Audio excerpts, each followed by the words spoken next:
Hey, what's going on? So this video is to provide an update of everything that I've done off camera. In the last video, I ran into an issue with the shoulder button, but I did go ahead and do some additional things as well to the Game Boy Advance SP. So I just want to go over that stuff now, and then we'll assemble it and make sure everything works properly.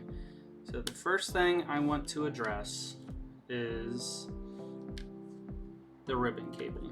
I made a post in the or an edit in the one video, but the way I routed the ribbon cable was not a good way to route it.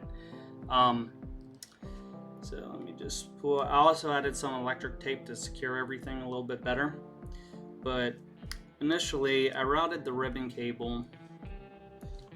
Let's see. Get it to zoom in here. There we go. So I originally routed the ribbon cable above the card and then made the bin to connect.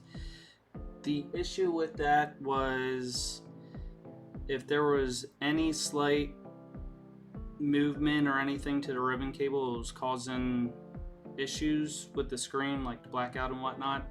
So I ran it underneath the board, came up, made the bend, and then I added electric tape to secure everything down. So it is much more secure now and everything's working well. I also removed the touch sensor. So the touch sensor, the one touch sensor I removed was for the brightness. The reason why I moved that is because I soldered in the brightness to the button, so it seemed a little redundant to have a touch sensor and the button working at the same time, so I removed it. The sensor I do have in is the color palette sensor, so that touch sensor is still there. There's a little bit of the touch sensor there. Let me just get that removed. Won't affect anything, but just clean it up a little bit. So that's what I did with the ribbon. So little piece of advice there. So let's go ahead and get the lid on. I also did have to, like I mentioned, this wasn't an IPS ready shell. I thought it was when I purchased it, but it was not. It was a limited edition one, so I had to make some cuts here on the side for it to fit properly onto the case. So that was the first time doing that, but it fits very, very nicely. So we'll get that on, get the screws in, and once I do, I will show you what I did with the shoulder button.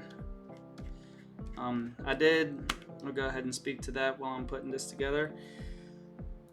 I did do some troubleshooting with the shoulder button, and my shoulder button was bad. So I ordered a replacement kit it came with 2 shoulder buttons on Amazon, next day shipping, got the next day, and I had to unsolder and solder in the new one. It wasn't too bad. It was very tedious getting the old one removed, and putting in the new one wasn't bad at all. Just removing the old one was tedious to get all the solder removed and all that. But it is functional now.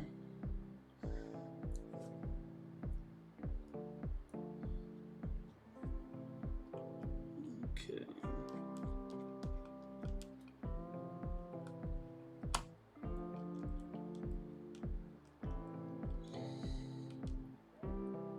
Alright, so that is in. Go ahead and put these on also.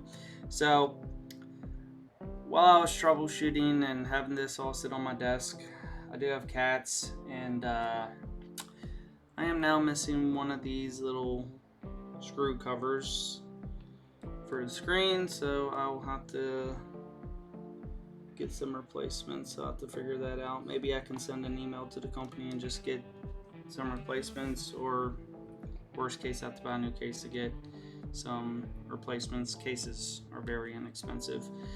But let's go ahead and take a look at the shoulder button. Okay, let's see. Okay, this was the shoulder button that was bad. Get that up to the camera. See, now you can hear it. Maybe it might pick it up. It is good to go now. Go ahead and I can't really show you the other side because I have it all together, but I think I have a spare board I can show you.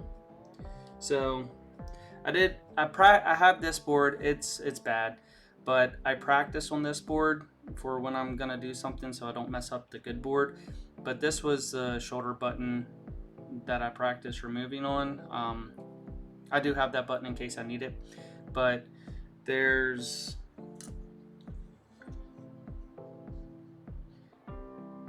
these four right here is where the shoulder button goes, and I had to remove the solder from all four of those and then solder in the new one. Like I said, it was a little tedious, but I was able to do it and it is functional. So we will go ahead and put this together.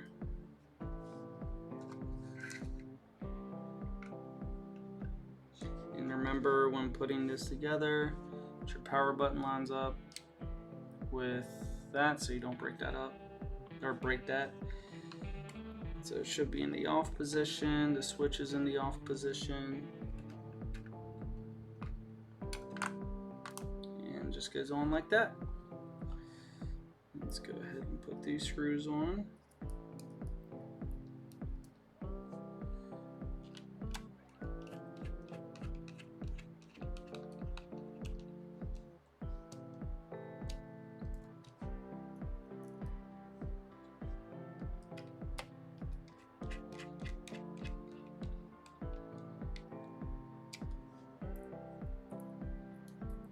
Oh, I forgot to do one thing. I only have one motherboard screw in, just because I was troubleshooting everything. I didn't want to take them in and out multiple times. I gotta put the other two screws in. I almost forgot about that. Sorry.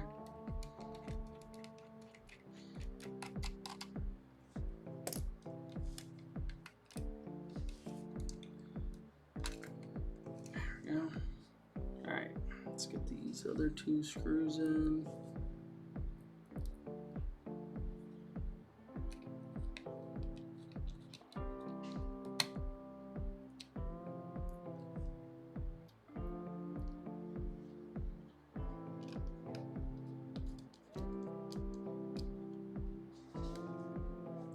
There we go.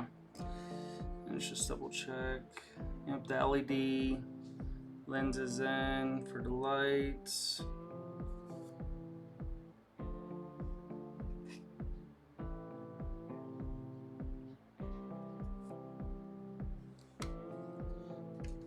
Let me get this together.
Okay, let's go ahead and put the battery in.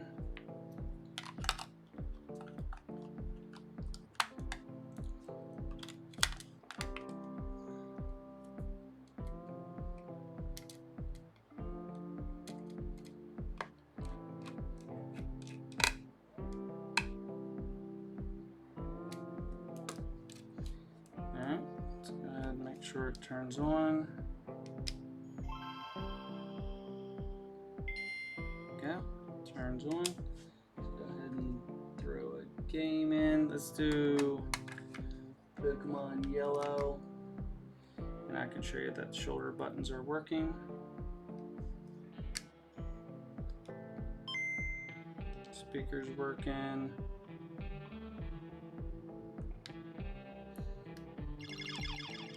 Yeah, shoulder buttons work great.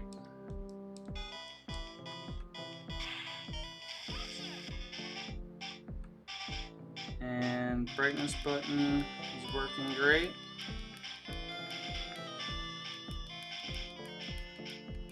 And touch for the color palette is working.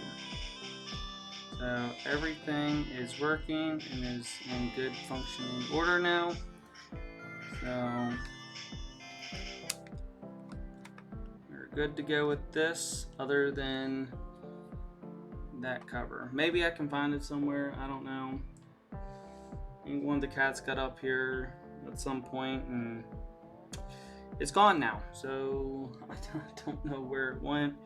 Hopefully I can find it. I'll keep looking around for it, but if not, I'll get that figured out. But yeah, so that's the update video that I wanted to provide on everything I did. Also, one other thing I almost forgot. This got mentioned in the comments last time about how I did the hinges wrong, and that is correct. When doing the hinges, you should have the Game Boy in the screen in an opened situation to put the hinges in. I did replace this hinge because I did break the one clip off when I took it out. It wasn't from when I was putting it in, it was from when I took it out, and there were problems with it staying recessed.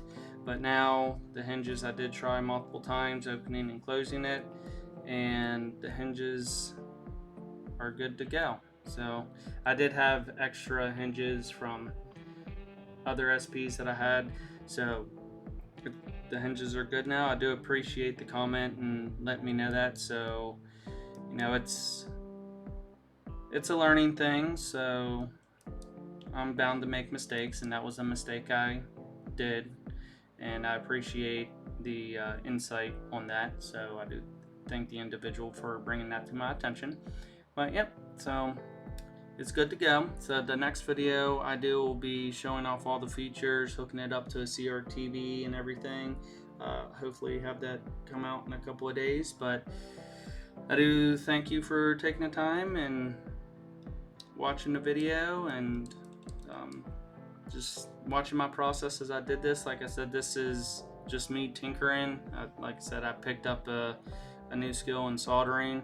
I'm still learning as I go, but just wanted to make a video on me tinkering around and modding the Game Boy. So there's tons of videos out there, people much better than what I do. I don't want this to be intended as a tutorial, because I do make mistakes, and I don't want people to make the same mistakes and damage their stuff as they're doing it as well. So of course, when doing something like this, you know, do it at your own discretion, and do your research. Definitely do your research when doing it. But again, thank you for taking the time to watch the video, and I'll see you on the next one, showing off all the features. Have a good day.